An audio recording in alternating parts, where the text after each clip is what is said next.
Good morning student. देखिए, solid state की last class में हमने सोडियम क्लोराइड, पोटेशियम क्लोराइड और सीजियम क्लोराइड की क्रिस्टल स्ट्रक्चर के बारे में पढ़ा था। आज हम बात करेंगे कि क्रिस्टल स्ट्रक्चर ज्ञात करने की जो एक्सपेरिमेंटल मेथड हैं उनके बारे में डिस्कस करेंगे। तो आज का हमारा टॉपिक है मेथड्स ऑफ डिटर्मिनेशन ऑफ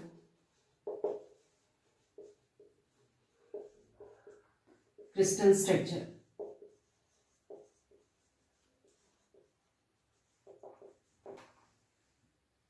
देखिए, क्रिस्टल की जो स्ट्रक्चर है वो हम एक्स-रे डिफ्रैक्शन की हेल्प से ज्ञात करते हैं। तो मेनली दो मेथड्स हम पढ़ते हैं, एक हम लाउवे मेथड पढ़ते हैं और एक पढ़ते हैं पाउडर मेथड। एक है लाउवे मेथड, इसी मेथड को कहते हैं rotating crystal method. Rotating crystal method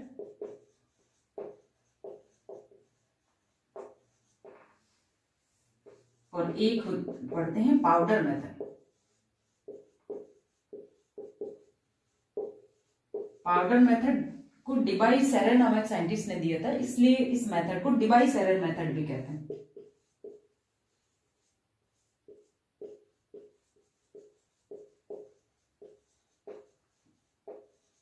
ठीक है, देखिए इन दोनों ही टेक्निक्स में, इन दोनों मेथड्स में हम क्या करते हैं, एक्स-रे डिफ्रैक्शन की हेल्प से क्रिस्टल की स्ट्रक्चर ज्ञात करते हैं। इन दोनों यानी कि इन दोनों मेथड्स में हम एक्स-रे डिफ्रैक्टोमीटर को काम में लेते हैं। तो पहले हम बात करते हैं लाउवे मेथड की, यानी रोटेटिंग क्रिस्टल मेथड की।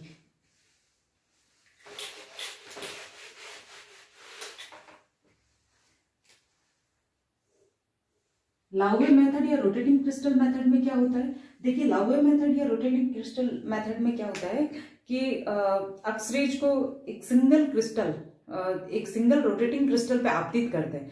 तो इस रोटेटिंग क्रिस्टल, ये जो रोटेट करता हुआ जो क्रिस्टल होगा, इसके जो विभिन्न तल हैं, इनसे क्या होगा, एक्स-रेज जो होगी वो रिफ्लेक्ट होगी, और ये जो रिफ्लेक्टेड एक्स-रेज होगी वो क्या फोटोग्राफिक प्लेट पे गिरेंगी, जिससे हमें डिफ्रैक्शन पैटर्न मिलेगा, यानी विवर्तन प्रारूप मिलेगा। ठीक है, देखिए इस तरीके से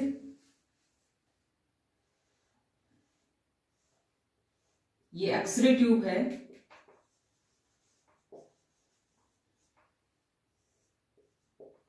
इससे जो एक्स किरण पुंज निकलेगा उसको हम एक बारीक छिद्र से निकालते हैं, यानी नैरो स्लिट से निकालते हैं।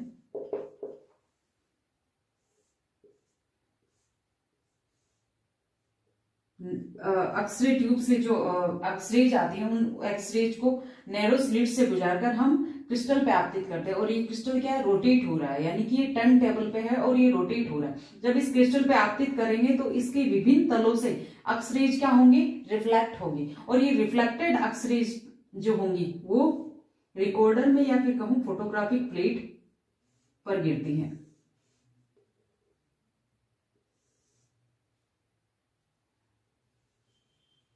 और फोटोग्राफिक प्लेट पर धब्बों के रूप में एक पैटर्न बनाती हैं, जिसे हम डिफ्रैक्शन पैटर्न कहते हैं, विवर्तन प्रारूप कहते हैं। और ये मेथड लाउवे ने दी थी, इसलिए ये जो डिफ्रैक्शन पैटर्न बनता है इसको हम लाउवे पैटर्न भी कहते हैं।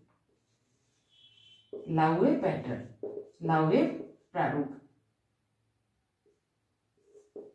ठीक है, ये जो लाउवे पैटर्न बनता है या डिफ्रैक्शन पैटर्न जो बनता है, ये स्पेसिफिक क्रिस्टल के लिए स्पेसिफिक होता है, यानी कि ये अलग अलग क्रिस्टल के लिए अलग अलग प्रारूप मिलेगा अपने को। ऐसा क्यों? ऐसा इसलिए होता है क्योंकि जो रिफ्लेक्टेड एक्स-रेज होती है उनकी इंटेंसिटी अलग अलग होगी, यानी कि अगर अलग अलग क्रिस्टल लेंगे तो उन क्रिस्टल के द्वारा जो रिफ्लेक्टेड एक्स-रेज अपने को मिलेगी उनकी इंटेंसिटी क्या मिलेगी, अलग अलग मिलेगी, जिसकी वजह से जो डिफ्रैक्शन पैटर्न बनेगा वो अलग अलग बनेगा। यानी ये क्या होता है, ये डिफ्रैक्शन पैटर्न जो है वो स्पेसिफिक क्रिस्टल के लिए स्पेसिफिक होता है।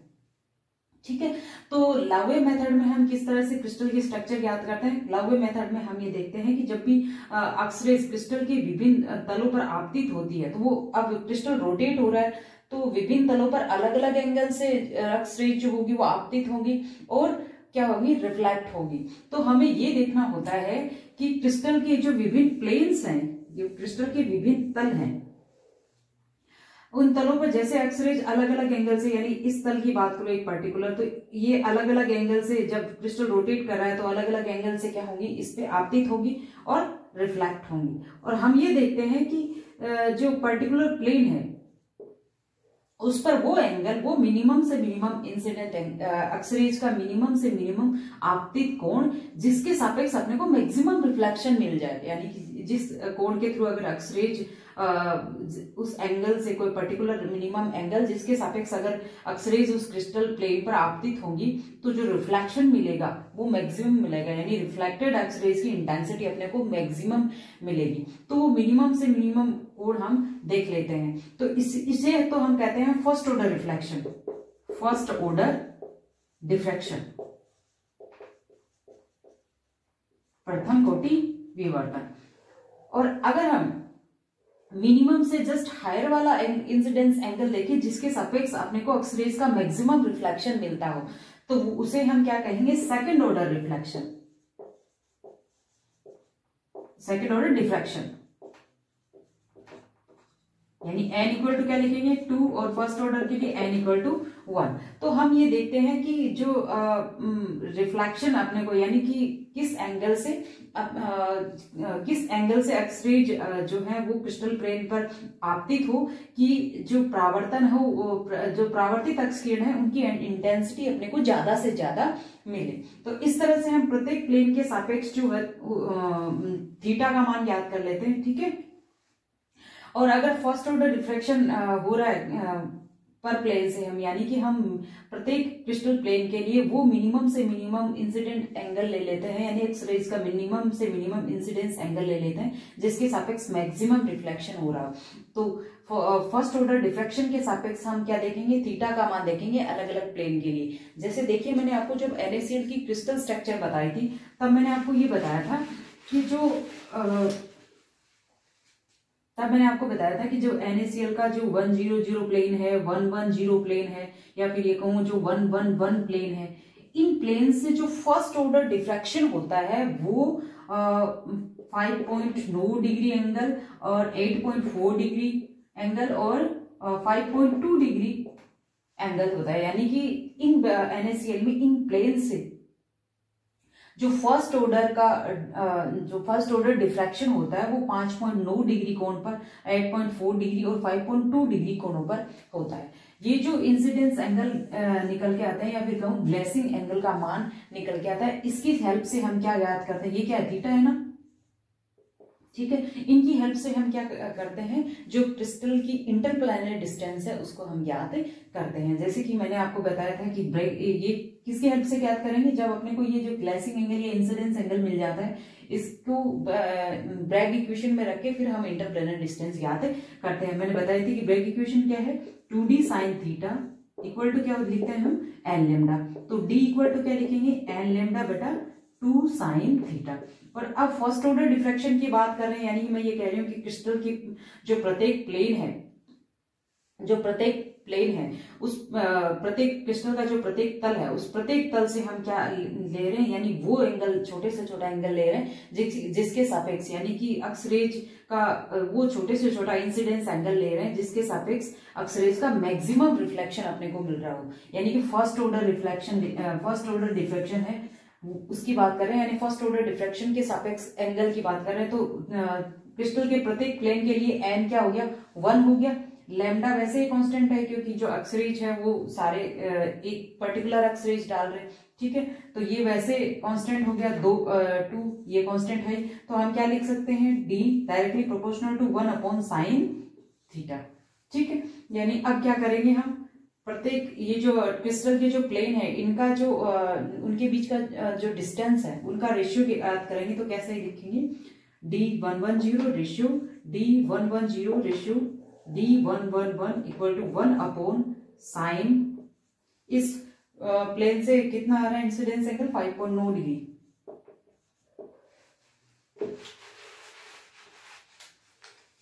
Ratio 1/sin 8.4 degree, ratio 1/sin 5.2 degree. तो ये जब कैलकुलेशन हम करते हैं तो अपने को मिलता है 100 D110 रेशियो D111 मिलता है 1:0.704 रेशियो 1.14 या कहूँ 1.13। ये जो रेशियो निकल के आता है वो एफसीसी क्रिस्टल लैटिस के अनुरूप आता है, जिसे हमने ये माना कि जिसके जब ये जो रेशियो अपन ने निकाला तो एफसीसी क्रिस्टल लैटिस के अनुरूप है। इसका मतलब क्या होगा, जो NaCl का क्रिस्टल क्या होता है, एफसीसी टाइप का होता है। ठीक है, यानी इस तरह से जो है हम क्या ज्ञात करते हैं कि ग्लेसिंग एंगल या इंसिडेंस एंगल ज्ञात कर लेते हैं, और उस ग्लेसिंग एंगल या इंसिडेंस एंगल और ब्रेग इक्वेशन की हेल्प से हम क्या करेंगे, जो क्रिस्टल में इंटरप्लेनर डिस्टेंस ज्ञात कर लेते हैं। ठीक है, यानी क्रिस्टल की स्ट्रक्चर ज्ञात कर लेते हैं। तो लावे मेथड में आपने क्या देखा, लावे मेथड में क्या करते हैं कि एक्सरे सोर्स से निकलने वाली एक्सरेज को एक नैरो स्लिट से गुजारते हैं, बारीक छिद्र से गुजारते हैं, और एक नैरो बीम को जब रोटेटिंग क्रिस्टल पे डालते हैं, तो रोटेटिंग क्रिस्टल यानी कि घूमते हुए क्रिस्टल पे जब डालते हैं तो क्रिस्टल के विभिन्न तलों से एक्सरेज क्या होते हैं, रिफ्लेक्ट होती है, और रिफ्लेक्टेड एक्सरेज जब फोटोग्राफिक प्लेट पर पड़ती है तो एक पैटर्न बनाती है जिसे डिफ्रैक्शन पैटर्न कहते हैं, या फिर कहूँ लावे पैटर्न कहते हैं, विवर्धन प्रारूप या लावे प्रारूप कहते हैं। ये जो प्रारूप होता है वो स्पेसिफिक क्रिस्टल के लिए स्पेसिफिक होता है, यानी अलग अलग क्रिस्टलों के लिए ये पैटर्न अलग अलग होगा। क्यों अलग अलग होगा, क्योंकि प्रत्येक क्रिस्टल कि प्रत्येक क्रिस्टल पे जो एक्सरेज आपतित होगी और जो रिफ्लेक्टेड एक्सरेज होगी, उन रिफ्लेक्टेड एक्सरेज की इंटेंसिटी क्या होगी, अलग अलग होगी। जो रिफ्लेक्टेड एक्सरेज की तीव्रता अगर अलग अलग होगी तो इस फोटोग्राफिक प्लेट पे क्या होगा, अलग अलग प्रारूप बनेगा। ठीक है, यानी लावे ने यह माना कि जो क्रिस्टल है वो त्रिविमीय क्रिस्टल ग्रेटिंग की तरह काम कर सकता है, क्योंकि जब जो आपतित एक्सरेज हैं वो और जो क्रिस्टल के अवयवी कण है उनके बीच का जो डिस्टेंस है वो समान कोटि का होता है।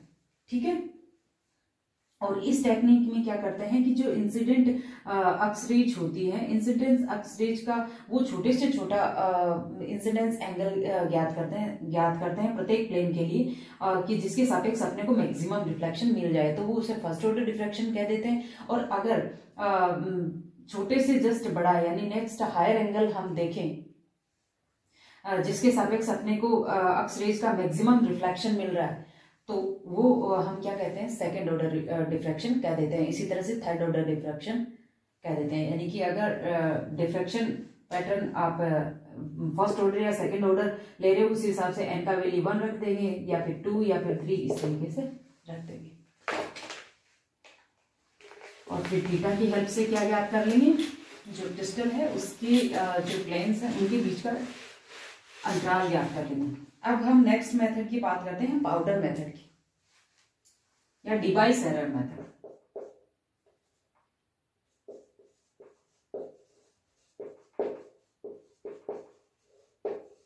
पाउडर मेथड या डिवाइस एरर मेथड। देखिए ये जो पाउडर मेथड है ये डिवाइस और सेरर नामक साइंटिस्ट ने दी थी, ये मैंने आपको बताया, इसीलिए इस मेथड को डिवाइस एरर मेथड भी कहते हैं। तो देखिए अभी जैसे हमने लावे मेथड पढ़ा था, लावे मेथड की हेल्प से देखिए जरूरी ये कंडीशन होती है कि क्रिस्टल जो होता है उसका साइज बड़ा होना चाहिए और पूरा विकसित क्रिस्टल होना चाहिए, तभी हम एक सिंगल क्रिस्टल की इस लावे मेथड के यानी जैसे अपन देखा कि उस क्रिस्टल के स्ट्रक्चर हम ज्ञात कर सकते हैं। लेकिन जिन क्रिस्टलाइन सब्सटेंस को मतलब पूरी तरह से हम उनके क्रिस्टल पूरी तरह से हम प्रिपेयर नहीं, पूरी तरह से विकसित नहीं कर पाते, या फिर उनके क्रिस्टल जो होते हैं वो बड़े प्रॉपर साइज के नहीं होते, बहुत छोटे छोटे होते हैं, तो इस तरह की जो क्रिस्टलाइन सब्सटेंस होगी उनको क्या करेंगे, उनको पाउडर फॉर्म में या चूर्ण फॉर्म में लेके फिर उनकी क्रिस्टल स्ट्रक्चर ज्ञात करते हैं। वो क्या है, अपनी पाउडर मेथड है। यानी इसमें क्या करते हैं कि जो पदार्थ होगा, क्रिस्टलाइन सब्सटेंस होगा, उसको हम बारीक चूर्ण के रूप में या पाउडर के फॉर्म में लेंगे,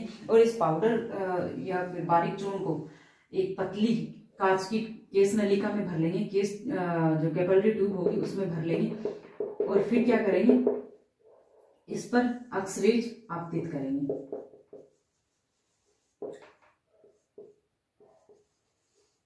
क्रिस्टल सैंपल एक्सरेज आपतित करेंगे, तो ये जो क्रिस्टल सैंपल है यानी कि जो अपने क्रिस्टलाइन सब्सटेंस को जो पाउडर फॉर्म में लिया है, तो इसमें जो माइक्रो क्रिस्टल है वो अलग अलग ओरिएंटेशन में प्रेजेंट है, तो जो एक्सरेज आपतित करेंगे तो ये एक्स रेज क्या करेंगे, क्रिस्टल के विभिन्न प्लेनों पर अलग अलग एंगल से क्या होंगी, आपतित होंगी और रिफ्लेक्ट होंगी। जो रिफ्लेक्टेड एक्स रेज होती है वो शंक्वाकार आकार बनाती है, यानी जो रिफ्लेक्टेड एक्स रेज जो होती है वो शंक्वाकार आकृति बनाती है इस तरीके से। और ये जो क्रिस्टल सैंपल है इसके चारों ओर जो फोटोग्राफिक फिल्म होती है उसको हम रोल करके बेलनाकार आकृति में रख देते हैं इस तरह से, यानी रोल करके फिर सर्कुलर पाथ में रख देंगे इस तरह से।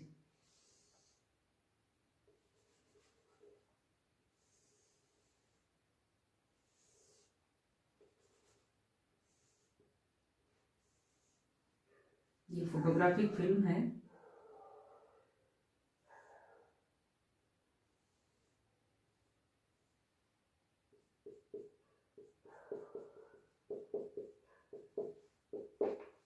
फोटोग्राफिक फिल्म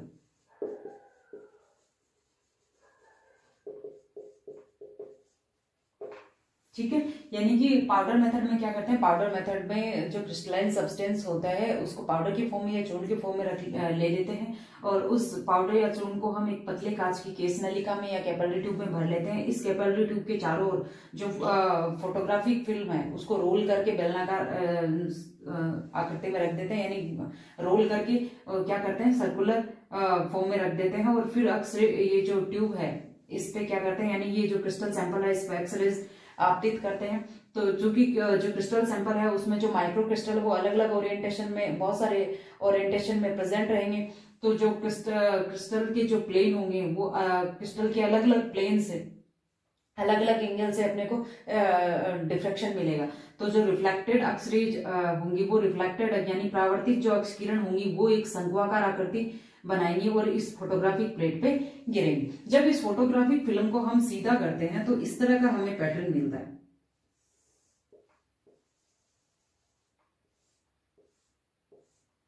इस तरह का हमें डिफ्रैक्शन पैटर्न मिलेगा इस तरह से।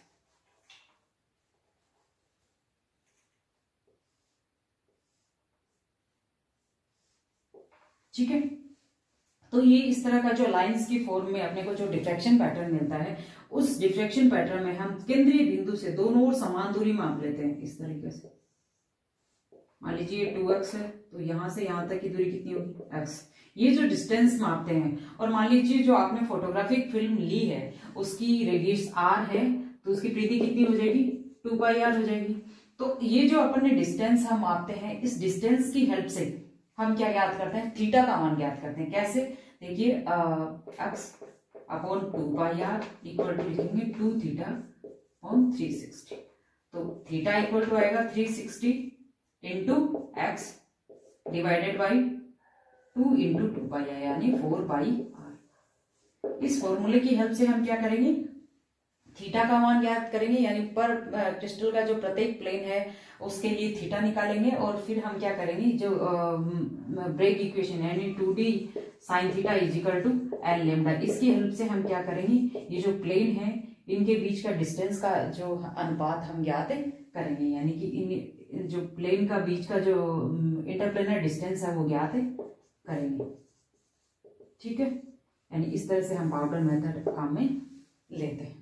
ये जो डार्क स्पॉट होता है ये इस बात को रिप्रेजेंट करता है कि जो अविवर्तित एक्सरेज हैं, यानी कि जो नॉन डिफ्रैक्टेड एक्सरेज हैं वो इसको शो करता है। और ये जो वाला जो पैटर्न है वो डिफ्रैक्टेड एक्सरेज को शो करता है। तो ये थी आपकी पाउडर मेथड। ठीक है, तो आपका सॉलिड स्टेट कंप्लीट हो गया है।